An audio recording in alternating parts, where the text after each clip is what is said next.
Well, hey everybody, Garrett with Old Breed Outdoors here again. I'm back in my kitchen, and now we're going to start making some jerky. So Chris and I, we like the ground meat style jerky, and what I'm going to do today is what you'll see is I'll use a jerky gun, and I'll use a little flat tip on it to make the the strips of ground meat jerky. That's just what we kind of like. We found it's the best consistency and the best flavor, and the kids really like for snack sticks. But we're getting ready to head to Oregon here in about 5-6 weeks, and we got to get some jerky here ready to go for packing in our bags. So I'm going to go ahead and start cutting this up and get ready to grind. Alright, I got everything all cut up here. I already cut up my fat that I'm going to mix in. So for if you've been watching, I just did a video for making how to make snack sticks. You know, an actual nice little size snack sticks in a casing. This is just plain jerky. I'm essentially doing the same exact recipe. So it's the same thing, just not in a casing and just in a flat jerky style presentation. So I've got 7.5 pounds of venison, and what I do, it seems to make things a little easier in the grinding process, is I'll do partially frozen, I'll partially defrost the meat and cut up into cubes. It seems to grind easier and just you get better consistency, a better product to work with when you're making the jerky, or anything from sausage to snack sticks, hamburgers. And then if you've been paying attention, we've been using the beef fat, 1.99 cents a pound. It's pretty cheap, and I find that I kind of like the consistency with the end result. With the sausage I've made and the hamburgers I made, I'm pretty pleased with how it's coming out. I get it from a local butcher here in the area. So I half pound of that, so total 8 pounds. So what we'll do is we'll run the venison through on the coarse grind, and then we'll run the beef fat through on the coarse grind, and then we'll get ready we'll swap out the plates and do the fine grind. I'll show you that here in a second.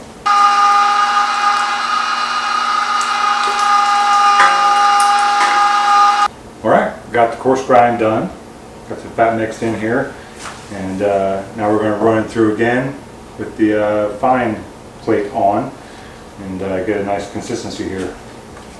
As you can see, this is where you kind of get your final product as far as the grind is concerned. Nice even texture, and this looks like pretty nice little ground meat. So you get this all ground up.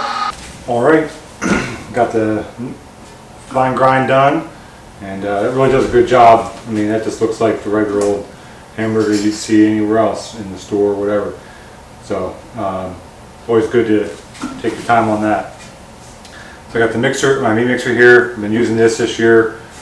This is from Weston, and use all the Weston products. I love them.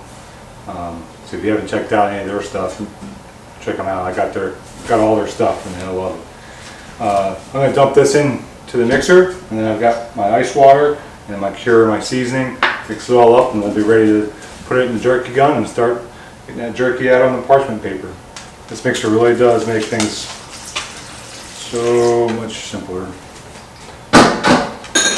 Not that you can't use your hands, but this just makes a nice even mix. It does a really good job. So you want to mix this until you get like a sticky consistency, almost like a paste. All right, we're ready to start making the actual jerky strips. So I've got my jerky gun, also another Weston product. I've had this thing for several years now, and I've made a lot of jerky with it. We've got some videos from a couple of years ago that Chris and I did making some of the same exact type of jerky. I've also made the smaller snack stick style without a casing with this as well. There's a different nozzle for this, and you can do the same thing. So just really it's the same thing. I'm doing the cracked pepper and garlic, the same flavor I did when I made those snack sticks that you saw on the last episode. Just like the flavor, and then it's just a different consistency, different size, just something a little different. So I'm going to go ahead and start getting this going. So you just want to take your time on this. It can be a little finicky sometimes if you have air pockets or whatever in here. Nice thing is this thing does 2 strips at a time. You just take your time. It's like caulking a window. But in the end, you'll have some real nice jerky strips with this. All right, well, I got it all out here on the parchment paper. Time to clean up. And then this stuff needs to go in the refrigerator. And tomorrow, it's going to go on the smoker. We'll get it on the Camp Chef, get it all cooked up, and then we'll cut it up and package it up after that. So, don't go anywhere. Be right back. Well, good morning. We're back. Let these jerky strips sit overnight in the refrigerator to cure, and now it's time to put them on the good old Camp Chef. So, I have to get a little tricky here. I stacked them up so I could fit them in my refrigerator overnight. So it's going to be interesting getting these things onto the grates. So that's the next little project. Get that going. So I'm going to go ahead and get that prepped, and then we'll get these on the Camp Chef and cook them up good. All right, that was a little bit of a project, but I got it all on the jerky grates. For the Camp Chef, I have those. I have the jerky grate set up. So I was able to get it off the parchment paper, cut up into the eating size strips, and onto the Camp Chef. So we'll take a look. Go. Got three trays worth. So we'll let those sit for a few hours and come back, and hopefully we're all done. Okay, I think it might be time to take this jerky off the Camp Chef. So let's take us a look. Ooh. Look at that. I think those look pretty good. Yeah. I think that looks good. That's a little warm. But I think we're going to get these off the grill here and get them inside and start messing with them. Alright, got them all off the Camp Chef. So they look really good. A couple of them that got a little extra crispy, but that's fine. From being on the one side, so I'll have to remember that. Probably need to pull the racks out and turn them, since Harry's was getting a little bit more heat on that left side, which makes sense. That's where the heat source is. So should have thought about that in the first place. But they look great. I haven't tried one yet because they're still pretty warm. So let's go ahead. Well, they were still pretty warm. Let's go ahead and get one of these, a little taste test.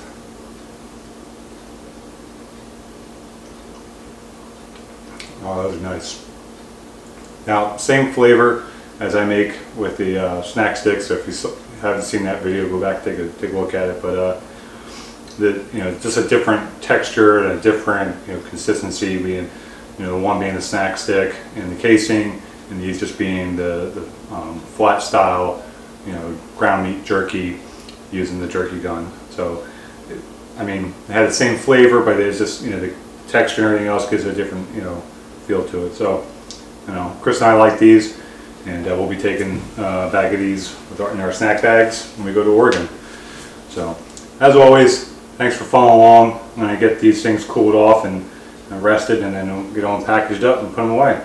So if you haven't seen any of the other videos in our Field to Table series, go back and check them out. It's been going pretty well, and get to eat while you're doing it. So if you're not doing this stuff, you guys should definitely try and do it. It's a lot of work, I know. I spent 2 days on this project making this jerky, and but the end result is worth it. We've got some jerky I can put in my snack bags, and we got stuff for the kids. So if you haven't hit that subscribe button, go ahead right down there below, hit that subscribe button, give us a like, leave a comment. So appreciate it. See you on the next one.